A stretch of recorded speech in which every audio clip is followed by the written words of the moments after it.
Welcome back to Max Out, everybody. I'm Ed Mylett, and I am so excited about today's program because I feel like it's going to make such a difference in so many people's lives because of all of the direct messages I've been getting from people in the Max Out universe saying, Ed, would you please cover this topic? It would make one of the biggest differences in my own life because it's something that I struggle with. And that topic today is problems. And so the concept should be that we solve problems, but we don't have to pour and deplete ourselves of energy. Because the more energy you give something, the more it expands. We want to be in the Max Out universe, we want to pour our energy and expense our energy towards the solution, not towards the problem. 90% of your energy, focus, time, and thought should be towards the solution, not towards the problem itself. This is a mistake most people make because they expend all the energy into the problem. They obsess over the problem. And when you expand energy, it grows to survive. And the problem gets bigger and bigger and bigger and bigger, and the solution becomes more and more difficult. So the first thing is, can you consciously begin to focus on energy expansion into the solution, 90% of it into the solution and not into the problem. And again, I want to remind you, we want problems in our lives. They're the one opportunity we have to grow. Without the existence of problems and challenges, there's no opportunities for growth in life. And so we don't wish for a life that doesn't have challenges and problems, even though it seems like we would want one. Number one, you're always going to have problems and challenges in life. So today is such a great day to begin to accept strategies and a formula and a mindset that'll help you do that. You're somebody who wants to grow and improve and change in your life and become a maxed out version and a better version of yourself in every area. The only opportunity you have to do that is when problems and challenges arise. These are growth opportunities in our life. The quality of our life is comprised of the quality of emotions we live with. Our life is our emotions, right?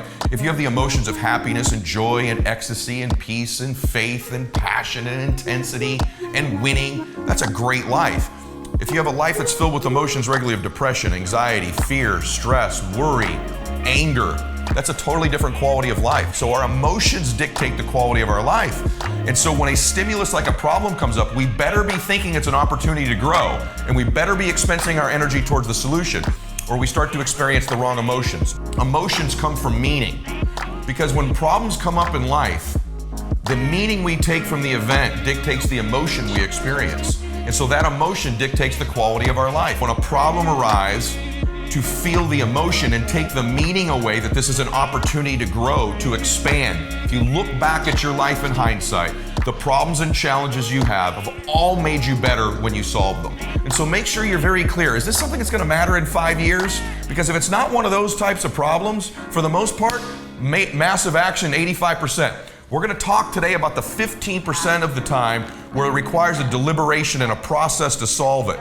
But don't be conflicted or confused into thinking most of the things that arise in your life, most of the time your challenge is you're not solving it quickly enough. You're not being deliberate. You're not being decisive. You're not getting totally certain. Certainty is so huge. Flood yourself with certainty, the reasons it'll work over and over again. And then most people don't understand. You can obliterate most problems with just massive action. I see people hem and haw and make excuses all the time when challenges arise, and it would have just been solved if you'd have decided, you'd have been totally certain, and you'd obliterate that problem with some massive action. Now, in order to get stressed about the problem, there's a few things that you have to do that are going to be negative for you. Number one thing most people do to increase the stress level unnecessarily on a problem is you focus on the pressure that's aggravating you. In other words, you begin to focus on what the pressure means. You increase what it really means in the grand scheme of life, and you give it more energy than it needs. This is something you need to stop doing. Number two, you give this stressor like a disempowering meaning is what I call it. It begins to make you think, quite frankly, you're going to lose. What stress really is when a problem comes up is the fear of loss. And what you do is you begin to give this a disempowering meaning, and you begin to feel like you're going to lose something, which is why having a process means so much to me, because when I know I have a process to solve a problem, I'm so much less fearful of the loss or the stress that it's going to cause me. And so just know, when you begin to get these feelings, it's where your focus is going that's causing this stress level to rise in you unnecessarily, and it's probably a pattern you have. And my hallucination for many of you is that when a problem arises, you begin to focus on the problem more than the solution. You begin to magnify your stress level, make a disempowering meaning, which is this fear you're going to lose something. And oftentimes, it's not even a thing. Oftentimes it's you're afraid you're going to lose certainty, one of the 6 needs. You're going to lose your uncertainty. You're going to lose your significance. You might lose someone's love, right? You may lose the ability to grow or the ability to contribute, but you begin to focus on what you're going to lose, and that fear magnetizes the problem and causes you stress. Stress is not a great place to live from. It's one of those disempowering meanings. And it's also a terrible place to make decisions from to solve problems. You begin to get tense, don't you? You begin to hunch over. Your breathing gets shallow. You kind of get closed. That worry, that feeling we get. You know what I'm talking about. This stress level that you use your body to create. Listen to what I just said. You're using your body in such a way to magnetize and elevate your stress level. See, that physiology of hunched over, shallow breathing, right, is something that is the same as depression, as fear, as worry, as stress, as pain, as anxiety. It's the same thing you do with your body to create all those emotions. You may need to check if you do this to yourself when a problem arises. The other type of physiology is like when we're working out, when we're laughing, right? Ecstasy if you're with your significant other, right? That problem, that celebration, that's a different physiology, isn't it? It's your back straight, you're breathing deeply, you're smiling, you're using your whole body, your face muscles, right? Your face is smiling. There's a certain way you do laughter and joy and pleasure and ecstasy physically, isn't there? And so when a problem arises, check your physiology. You can't make a great decision from a bad physiology. You can't make a decision in stress. One of the biggest things I check when a problem arises is my physiology, because I have a pattern where I go back to that depressed, worried, stress, anxiety physiology, and then I either can't make a decision, I can't execute. So check that pattern with you. When a problem arises, what do I do physically? This is something nobody talks about, but you probably get quiet and hunched over. You start repeating those thoughts and magnifying it, and you're using your body in such a way that elevates the stress and gives you a disempowering physiology to make great decisions. So get back to that workout, ecstasy, laughter, joy, passion, physiology. Just move your body, do some jumping jacks, take a quick run, take a walk, right? You've all probably had the experience where you've solved problems working out, you've solved problems in the shower, you've solved problems in a peak physical state. So change your physiology, you can change the ability to solve that problem. What's great about this problem?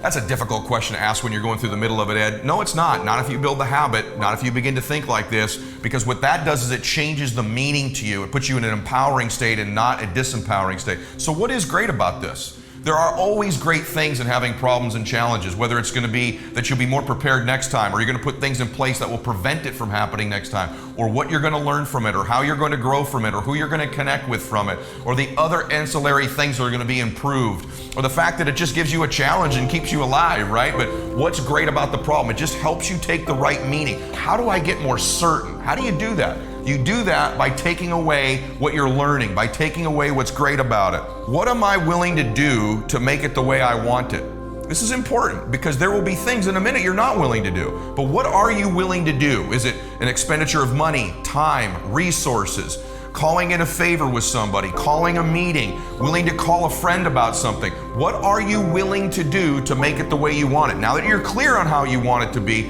what are you willing to do to make it the way you want it? What are you not willing to do to make it the way you want it? Maybe there's an extent you will not go to solve this problem. There's a level to which you will go. There are things you won't do. It might be, I won't compromise my integrity. I won't lie. I'm not going to spend more than this money on it, or this time, or this resource, or this energy. This is important to quantify as well because it helps create for us more certainty and it gives us more clarity. I won't do this. I won't cheat. I won't be unethical. I won't raise my voice. I won't ruin a relationship over this.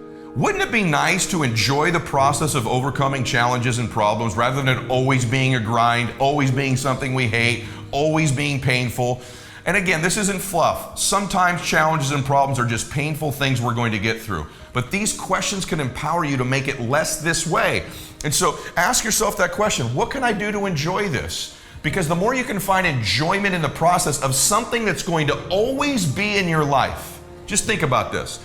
We have this sort of fantasy that if I can get rich enough, or I can get in the perfect relationship, or I have the best business, or maybe if I just don't do anything and I retire someday, I won't have problems and challenges in my life. Now, we consciously know that's not true, but it's sort of the fantasy we live with. And now that I point that out, you go, that is crazy. Of course I'm always going to have these things. So since You have an acceptance that problems and challenges are going to exist. Isn't it probably important that you learn to enjoy the process of overcoming them and solving them?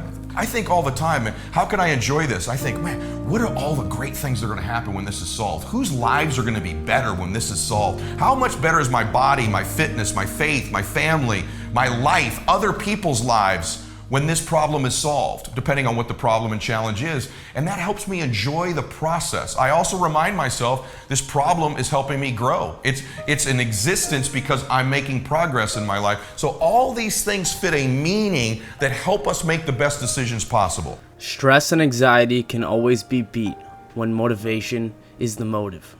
Subscribe today to stay up to date with more of these inspirational videos.